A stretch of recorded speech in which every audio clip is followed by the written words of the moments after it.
Hello students, मैं अभिषेक श्रीवास्तव आपका स्वागत करता हूं अपने यूट्यूब चैनल सीबीएसई जंक्शन पर। स्टूडेंट्स, हमने क्लास 10th का मैथमेटिक्स स्टार्ट किया हुआ है और हम पढ़ रहे हैं चैप्टर नंबर 2 पॉलिनोमियल्स।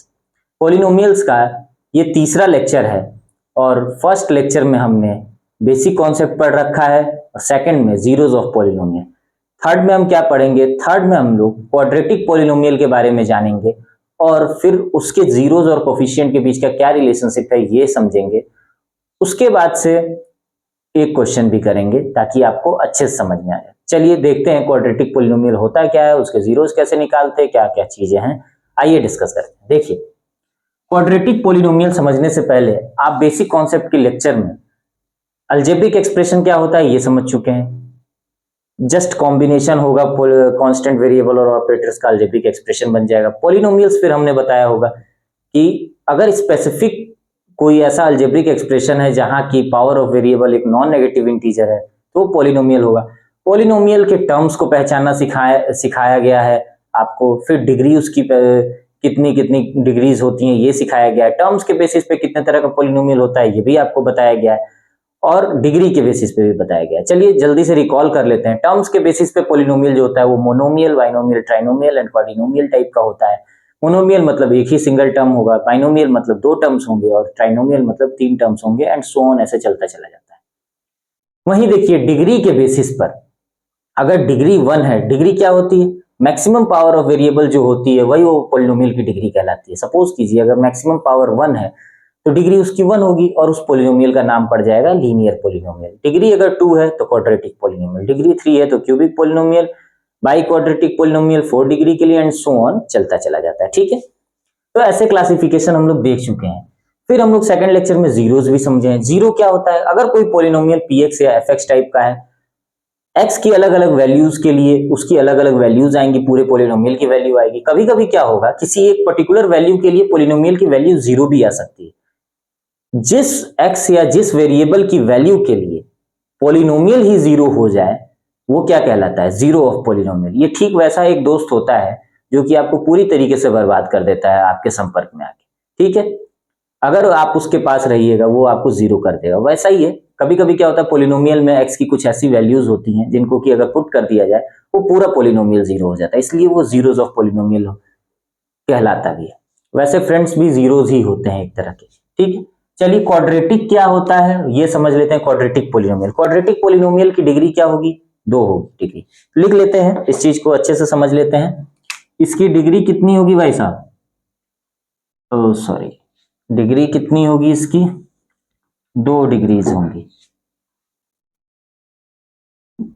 2 डिग्री का होता है। डिग्री कितना होगा इसका? 2। स्टैंडर्ड फॉर्म इसका कैसा होता है? स्टैंडर्ड फॉर्म मतलब रिप्रेजेंट किस तरीके से किया जा सकता है? स्टैंडर्ड फॉर्म में अगर कभी भी क्वाड्रेटिक पॉलिनोमियल को रिप्रेजेंट किया जाए तो वो ax square plus bx plus c के फॉर्म में एक्सप्रेस किया जाता है। यहां जो है a, b, c क्या है? आर कॉन्स्टेंट्स हैं। ये कॉन्स्टेंट्स हैं, ध्यान रखिएगा, इसको वेरिएबल नहीं मानिएगा। हमने आर्बिट्ररी कांस्टेंट रखा हुआ है क्योंकि मैं एक जनरल फॉर्म इसका डेवलप करना चाहता हूं। स्टैंडर्ड फॉर्म हमने लिखा है। ठीक है, अच्छा, नंबर ऑफ जीरोस कितने होते हैं? एक चीज आपको मैं बता दूं, कभी भी जीरोस का नंबर अगर पूछे तो वो उसकी जितनी डिग्री होगी उतने ही नंबर ऑफ जीरोस होंगे। इसकी डिग्री 2 है तो नंबर ऑफ जीरोस भी 2 ही होंगे। ठीक, क्या क्या आप समझे? क्वाड्रेटिक पॉलिनोमियल क्या होता है? A polynomial whose degree is 2 is known as quadratic polynomial. तो डिग्री के जगह पे हम लिखें कि इसकी डिग्री 2 होती है। What is the standard form of a quadratic polynomial? The standard form of a quadratic polynomial is ax square plus bx plus c where a, b and c are arbitrary constants. Now how many zeros are there? The number of zeros of a quadratic polynomial will be 2. 2 zeros हैं, क्यों? क्योंकि degree इसकी 2 है। अभी हम देखेंगे भी, हम जीरोज निकालेंगे भी। ठीक है, क्वाड्रेटिक पॉलिनोमियल का बेसिक आइडिया लगा या नहीं आपको? बिल्कुल अच्छे से समझ में आया होगा। चलिए अब देखते हैं क्वाड्रेटिक पॉलिनोमियल के जीरोज और उसके कोफिशिएंट के बीच में क्या रिलेशनशिप होता है। जीरोज तो आप समझते ही हैं, जो साथ आया और जीरो कर दिया। कोफिशिएंट क्या होता है, जैसे कि अगर कोई स्टैंडर्ड फॉर्म अगर ऐसा दिख रहा है तो इसमें मैं आपको बता दूं, जो वेरिएबल के बगल की चीज होती है ना वही कोफिशिएंट कहलाती है। ये सब बहुत बेसिक की चीजें हैं। यहां भी x का कोफिशिएंट b हुआ, यहाँ एक्स स्क्वायर का कोफिशिएंट a हुआ, c भी एक तरह का कोफिशिएंट है, यहाँ x का पावर 0 भी है, दिख नहीं रहा है आपको। तो कांस्टेंट टर्म भी कोफिशिएंट की तरह ही ट्रीट किया जाता है, लेकिन आप इसको कांस्टेंट टर्म फिलहाल बोलेंगे। चलिए समझ में आया या नहीं, देखते हैं रिलेशन क्या होता है जीरोस और कोफिशिएंट के बीच में ऑफ अ क्वाड्रेटिक पॉलिनोमियल। अगर आपको वीडियो अच्छा लग रहा हो इसको फ्रेंड्स में शेयर कीजिए और इसको अपने फेसबुक वॉल पे लगाइए। जितना ज्यादा शेयर होगा उतने लोगों तक ये पहुंचेगा और मैं ऐसा ही वीडियो आपके लिए बराबर लाता रहूंगा। चलिए, क्वाड्रेटिक पॉलिनोमियल के जीरोस के बीच में रिलेशन क्या होता है? Relation between zeros and coefficients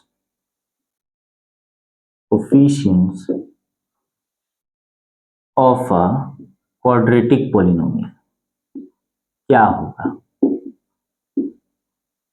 ठीक है, आइए देखते हैं। आप सपोज करें, लेट्स से कि alpha and beta are zeros of given polynomial ax square plus bx plus c. Standard form में लिख दिया हमने एक पॉलिनोमियल को। कह क्या रहे हैं हम, आप ध्यान से देखिएगा। अल्फा और बीटा को हमने मान रखा है, अल्फा और बीटा को हमने क्या मान रखा है कि ये जीरोस हैं पॉलिनोमियल के। पॉलिनोमियल क्या है?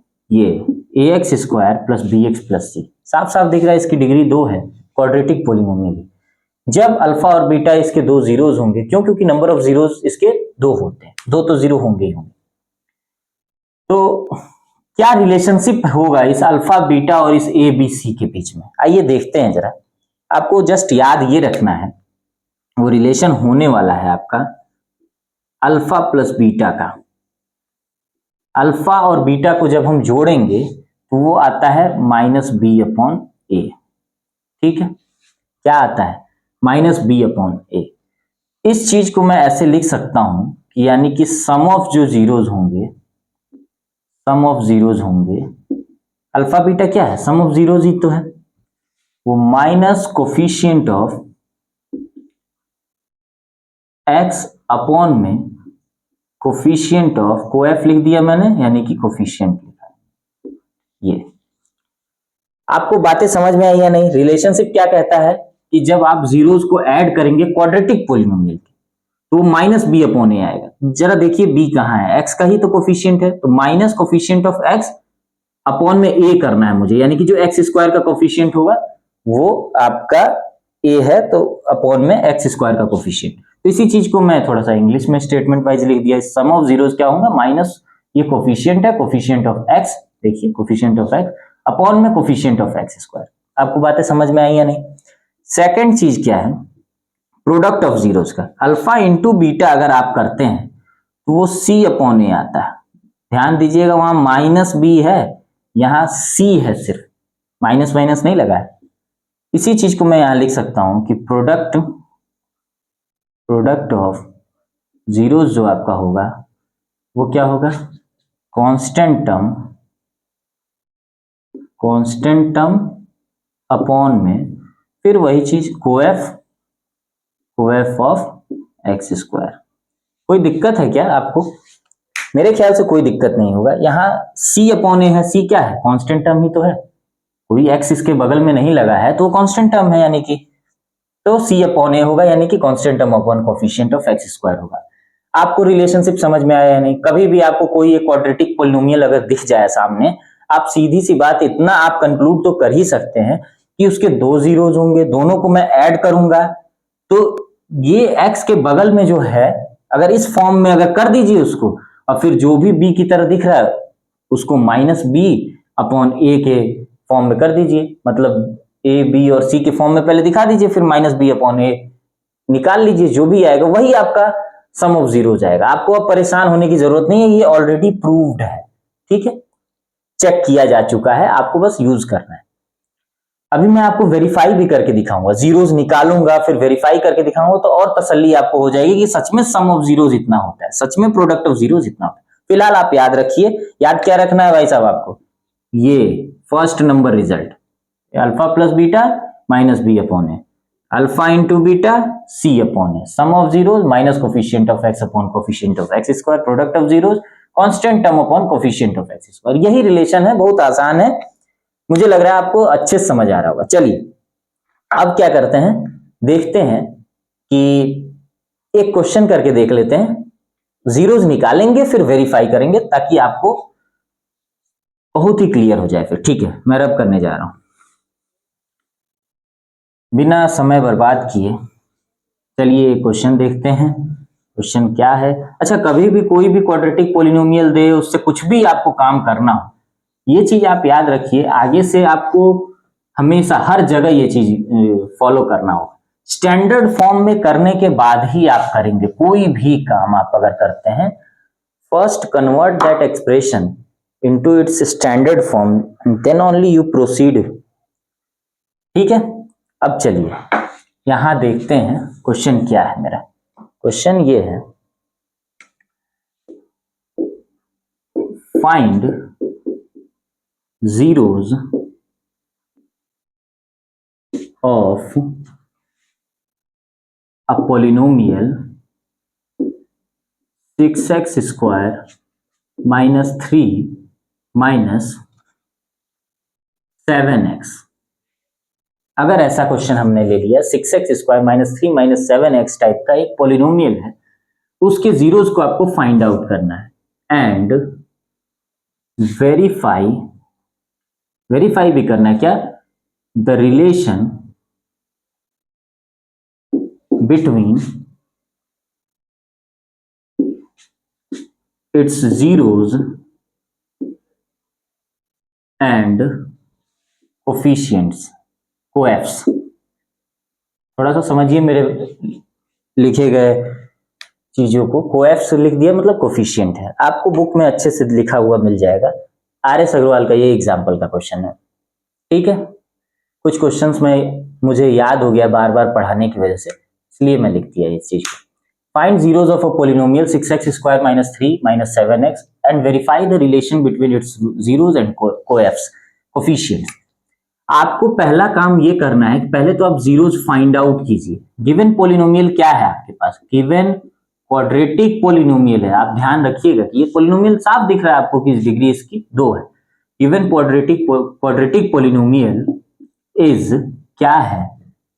6x square minus 3 minus 7x दिया हुआ है। इसको मैं लिख सकता हूं और इसको स्टैंडर्ड फॉर्म में मैं करना चाहता हूं। ये तो ax स्क्वायर की तरह minus plus bx plus c के फॉर्म में करना है ना मुझे, तो इसको कम से कम 6x square minus 7x minus 3 के फॉर्म में करूं। ये स्टैंडर्ड फॉर्म में है, हाँ ये स्टैंडर्ड फॉर्म में है, ऑल्दो ये उस तरीके से दिख नहीं रहा होगा। आप कहेंगे कि यहाँ प्लस नहीं है, कोई बात नहीं, वो तो प्लस करेंगे माइनस 7 ब्रैकेट में लिख लेंगे वो हो जाएगा, लेकिन फिर भी ये कुछ हद तक स्टैंडर्ड फॉर्म में है। एग्जैक्ट वैसा नहीं है, फिर भी ये है स्टैंडर्ड फॉर्म। स्टैंडर्ड फॉर्म का बेसिक मतलब ये होता है ना कि जो बड़ा पावर है वो पहले लिखिए, उससे उसी डिसेंडिंग ऑर्डर में चलिए आप। ठीक है, तो इससे ऐसा करिए। हाँ, लेकिन जब मैं आपको वेरीफाई करने जाऊंगा तो मैं आपको इसको और भी अच्छे से एक्सप्रेस करके दिखाऊंगा। प्लस लिखूंगा, फिर माइनस 7 लिखूंगा और ये प्लस माइनस 3 लिखूंगा, क्यों? क्योंकि उसे वहां पर मुझे शो करना होगा थोड़ा सा। चलिए फिलहाल लिखने के टाइम इसको मैं ऐसे लिख दे रहा हूं, मतलब ये थोड़ा स्टैंडर्ड फॉर्म में आ गया। ठीक है, given polynomial is what is our 6x square minus 3 minus 7x, this can be written as 6x square minus 7x minus 3 also. क्यों? क्योंकि हम मूव कर सकते हैं ऐसे। चलिए, to find zeros what we should do, we should equate this polynomial with zero. जैसे ही हम इसको जीरो से इक्वेट करेंगे और फिर सॉल्व करेंगे, आप खुद बताइए क्या मुझे x की वैसी वैल्यूज नहीं मिलेंगी जिनको कि इस पॉलिनोमियल में रखूं तो पूरा पॉलिनोमियल जीरो हो जाए? वही तो वैल्यू मिलेगी। अरे अगर इसको मैं इक्वेट कर दूं 5 से तो मुझे x की वो वैल्यूज मिल जाएंगी जिनको कि अगर मैं इसमें रखूं तो 5 के बराबर है। तो जब मैं इसको इक्वेट कर दे रहा हूं जीरो से, तो जो इक्वेशन डेवलप होगा और जब x की वैल्यू आएगी वो वही वैल्यू तो होगी भाई साहब, कि अगर इसमें मैं उसको रख दूं तो क्या हो, ये पूरा पूरा पोलिनोमियल ही जीरो आ जाए। तो we just have to equate this polynomial with zero. ठीक है, चलिए इक्वेट करके देखते हैं। अगर अब मैं करता हूं, जीरोज का कॉन्सेप्ट तो पता है ना, वैसा x का वैल्यू जिसको रख देने पे पूरी पोलिनोमियल ही जीरो हो जाए। इसको मैं सीधी सी बात है 7x minus three is equals to zero कर देता हूं। अब ये एक क्वाड्रेटिक इक्वेशन आ गया। क्वाड्रेटिक इक्वेशन को सॉल्व कैसे करते हैं? क्वाड्रेटिक इक्वेशन को सॉल्व करने के लिए मिडिल टर्म को स्प्लिट करते हैं। जनरली स्टैंडर्ड फॉर्म में खुद ही दिख रहा है, मिडिल टर्म मतलब x वाले पार्ट को स्प्लिट करते हैं। स्प्लिट करते वक्त हम देखते हैं, ये मुझे लग रहा है ये थोड़ा सा बड़ा लिखना चाहिए था, मुझे छोटा हो गया। चलिए, आपको कहीं भी अगर कोई परेशानी हो, दिक्कत हो, तो आप तुरंत कमेंट कर सकते हैं। वीडियोस के सारे कमेंट्स मैं एक एक करके रीड भी करता हूं। ठीक है, यही है। आप इसको बीच में स्प्लिट करना है और ऐसा स्प्लिट करना है, ध्यान दीजिएगा, ऐसा स्प्लिट करना है कि इसका और इसका जो प्रोडक्ट आए ना, इन दोनों के पार्ट्स का भी अगर मैं प्रोडक्ट करूं तो उतना ही है। ऐसे नहीं आपको समझ में आएगा। आपको क्या करना चाहिए, आप बताइए, ये जो 6x स्क्वायर है, 6x स्क्वायर है, उसको मल्टीप्लाई कीजिए -3 से, इसको इससे कीजिए, क्या आ जाएगा? -18x स्क्वायर, इतना ही तो आएगा। अब इस -7x को आप कैसे तोड़ेंगे? तोड़ने का मतलब ये हुआ कि फिर मिलाऊं तो इतना ही आ जाए, कि उसके जो दो पार्ट्स होंगे उनको भी मल्टीप्लाई करूं तो इतना आ जाए। एग्जाम्पल के लिए, अगर मान लीजिए मैं इसको -5x -2x लिख सकता हूं, बिल्कुल लिख सकता हूं, मिला दूं अगर इनको ना, -7x ही आएगा। लेकिन जब मैं मल्टीप्लाई करूंगा तो +10x स्क्वायर आ जाएगा। तो मुझे ऐसे नहीं तोड़ना है। मुझे कैसे तोड़ना है? तो मुझे तोड़ना कैसे है, सोच सोच के बार बार ऐसे तोड़ तोड़ करके देखूंगा। धीरे धीरे ब्रेन इतना डेवलप कर जाता है कि तुरंत आइडिया लग जाता है। -7x लाना है, यहां भी माइनस यानी कि साइन अलग अलग होगा। तो -9x + 2x अगर मैं कर दूं, आप बताइए, माइनस प्लस की वजह से मुझे आइडिया लग गया था, एक बड़ा एक छोटा होगा, एक माइनस में होगा, एक प्लस में होगा। बड़े वाले को मैं माइनस इसलिए लिख दिया ताकि ये इसको भी मिलाने पे माइनस है। मल्टीप्लाई करूंगा, माइनस साइन मिल गया, 9 2 18 हो गया, x है तो x स्क्वायर तो आ ही जाएगा। इसको मैं 9x -2x अगर लिखता तो 7x आ जाता, -7x नहीं आता। इसलिए 9 और 2 तो मेरे दिमाग में आ रहा था, लेकिन किसको माइनस में रखना है, किसको प्लस में रखना है, ये आप भी समझ जाएंगे। बार बार परफॉर्म करेंगे ऐसी चीजों को तो हो जाएगा आपका। ठीक है, चलते हैं। अब इसको स्प्लिट कैसे करना है? -9x + 2x के फॉर्म में स्प्लिट करना है। इसको मैं लिख सकता हूं 6x square -9x + 2x -3 is equals to 0। ठीक है, कोई प्रॉब्लम नहीं है। यहां से मैं क्या कॉमन निकाल सकता हूं? 3x कॉमन निकालूंगा और यहां पे फिर 2x माइनस में 3 मिल जाएगा, और यहां से मैं 1 कॉमन निकालूंगा तो 2x माइनस में 3 मिल जाएगा। आप सोच रहे होंगे ऐसे ही क्यों स्प्लिट करना है? ऐसे स्प्लिट करने का फायदा यहां आपको मिलेगा। अब ये 3x + 1 एक ब्रैकेट में, ये कॉमन मिल जाता है। ऐसा करने पे कॉमन मिल जाता है। देखिए अपने आप कॉमन तक आप पहुंच गए। 2x - 3 यहां भी दिख गया, 2x - 3 यहां भी दिख गया, 2x - 3 कॉमन निकल गया, बचा ये वो अलग ब्रैकेट में हो जाएगा। अब मैंने इसे फैक्टराइज किया है। फैक्टराइज करने से फायदा ये होता है, अब देखिए दो एंटिटीज हैं, दोनों का प्रोडक्ट अगर 0 के बराबर है, इसका साफ मतलब है either this very entity is 0 और दिस वेरी एंटिटी इज 0। यानी कि जरूर या तो ये 0 होगा या तो ये 0 होगा, तभी तो 0 होगा। यानी कि दो आपके पास केसेस डेवलप हो जाएंगे। ये भी 0 होगा तो 0 हो सकता है, ये भी 0 होगा तो 0 हो सकता है, और इसी दो केस की वजह से दो आपको जीरोज ही मिल जाएंगे। और बात भी सही है, क्वाड्रेटिक पॉलिनोमियल के दो जीरोज होते ही हैं, मतलब दो ऐसी ऐसी वैल्यूज होती हैं जिनको रखने पे 0 आ जाता है आंसर टोटल। चलिए देखते हैं। आइदर, यहां मैं लिख सकता हूं कि आइदर 3x + 1 0 होगा और 2x - 3 0 होगा। तो यहां से निकलता है x की वैल्यू -1/3 और x की वैल्यू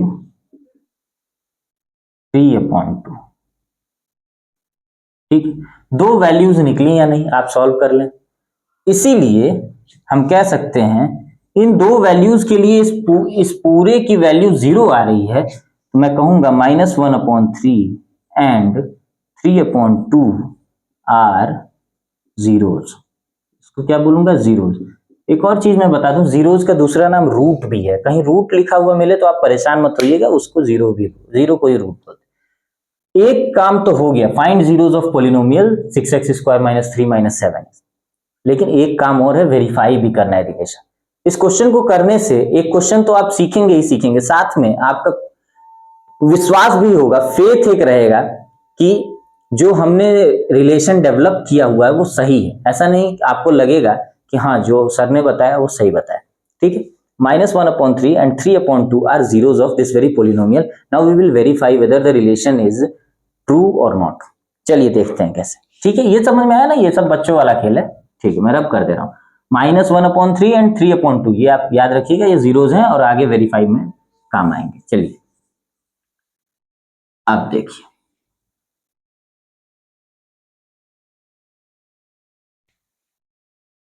वेरीफाई क्या करना है कि सम ऑफ जीरोज जो हैं वो -b/a है और प्रोडक्ट ऑफ जीरोज क्या है, वो c/a है। ये कोएफ से लिखा हुआ था, यहाँ पे मैं लिख दे रहा हूं।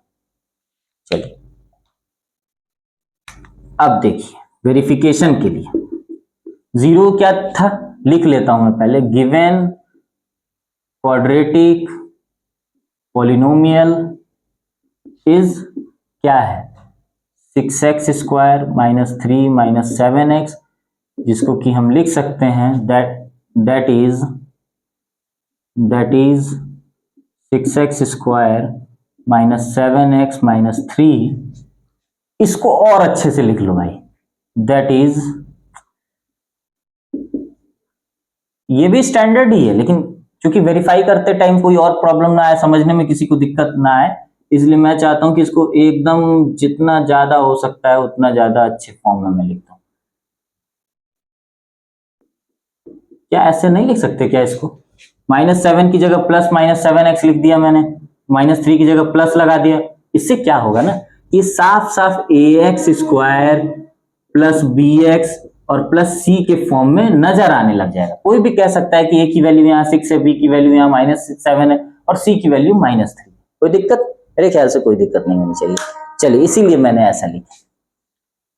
हालांकि इतना स्टैंडर्डाइज करने का कोई मतलब नहीं है, इसको भी स्टैंडर्ड ही मानते हैं, लेकिन मुझे समझाना था इसलिए मैंने। चलिए और देखिए, इसके जीरोज क्या है, एंड जीरोज आर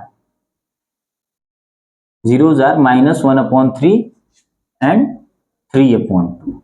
यही तो है मेरे ख्याल से जीरो, -1/3 एंड 3/2। आते हैं अब यहां पे हम, नाउ सम ऑफ जीरोज करते हैं। सम ऑफ जीरोज, जीरोज का सम, अल्फा प्लस बीटा क्या था, सम ऑफ जीरोज ही तो था।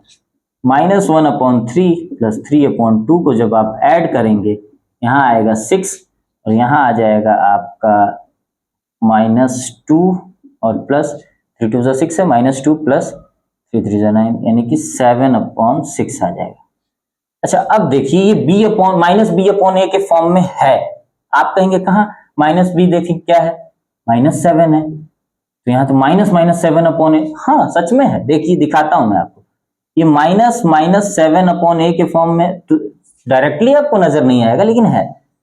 ऐसा लिख सकता हूं कि नहीं, ये माइनस माइनस प्लस हो जाएगा। इस चीज को मैं ऐसा लिख सकता हूं या नहीं? अगर लिख सकता हूं तो साफ साफ बात है, ये -b/a ही तो है। माइनस ये क्या है, b ही तो है, ये क्या है, a ही तो है, तो -b/a लिखिए, या कोएफ ऑफ x अपॉन में कोएफ ऑफ x² कह सकते हैं, यानी कोई दिक्कत नहीं। सम ऑफ जीरोज उतना हो गया, यही मैं चाहता था।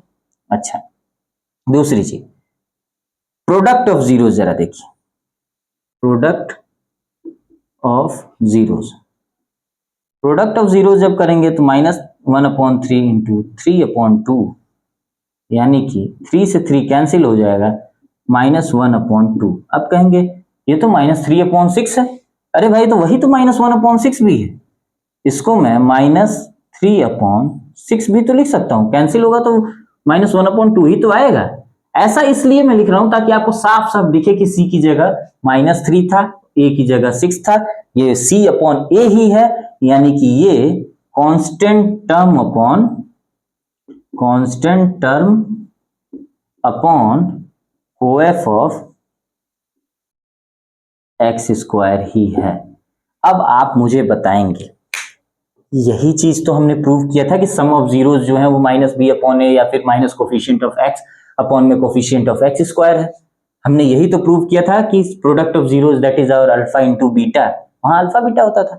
यहाँ जो भी है वैसे मैंने किया, तो वहां अल्फा बीटा की वैल्यू सी अपॉन ए आती थी। यहाँ हमने प्रोडक्ट ऑफ जीरो जब किया, जो वैल्यू आई वो भी एक प्रकार से सी अपॉन ए ही है, यानी कि constant term upon coefficient of x square वहां भी आती थी, यहाँ भी है।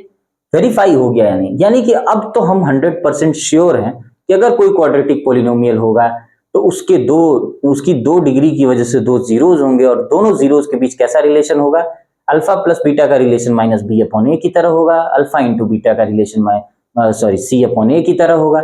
अल्फा क्या है, बीटा क्या है, if alpha and beta are zeros. ठीक है, sum of zeros minus coeff of x upon coeff of x square होगा, product of zeros constant term upon में कोएफ ऑफ एक्स स्क्वायर होगा। क्या आपको ये सारी बातें अच्छी लगी या नहीं, समझ आई या नहीं? अगर आपको ये सारी चीजें समझ आ रही हैं तो आप बिल्कुल इसे अपने फ्रेंड्स में शेयर कीजिए। ऐसे ही कॉन्सेप्ट को सिंपल बना करके पढ़ने के लिए आप मेरे चैनल को सब्सक्राइब कर सकते हैं, सीबीएसई जंक्शन को बिल्कुल सब्सक्राइब कीजिए। Thank you so much. कैसा लगा आपको जरूर बताएं। जय हिंद।